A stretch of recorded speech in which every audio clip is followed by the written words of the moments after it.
Kakashi হাতাকে, যার হাসির পেছনে লুকিয়ে আছে হারিয়ে ফেলা এক পৃথিবী।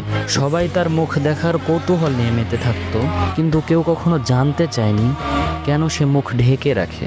তার মুখোশের পিছনে লুকোনো ছিল শুধু একটা মুখ নয়, লুকোনো ছিল অসহ্য এক যন্ত্রণা। এই গল্পটা শুরু হয় এক বেদনাদায়ক মিশন দিয়ে।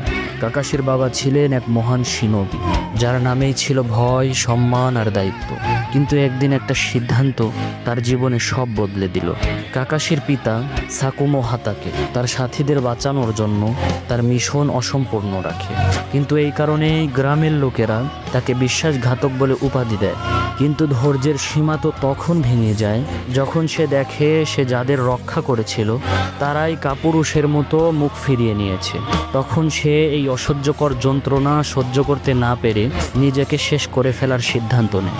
আর ছোটবেলায় কাকাশির জীবন দুঃখের সাগরে ডুবে যায়। ছোট্ট কাকাশি দেখল কিভাবে সমাজের মানুষেরা একজন সম্মানিত ব্যক্তির সম্মানকে এক মুহূর্তে চূর্ণ বিচূর্ণ করে ফেলে। সে শিখেছিল বাঁচতে হলে অনুভূতিগুলোকে মেরে ফেলতে হয়, এবং সে সেই দিন নিজেকেই ভেতর থেকে মেরে ফেলে।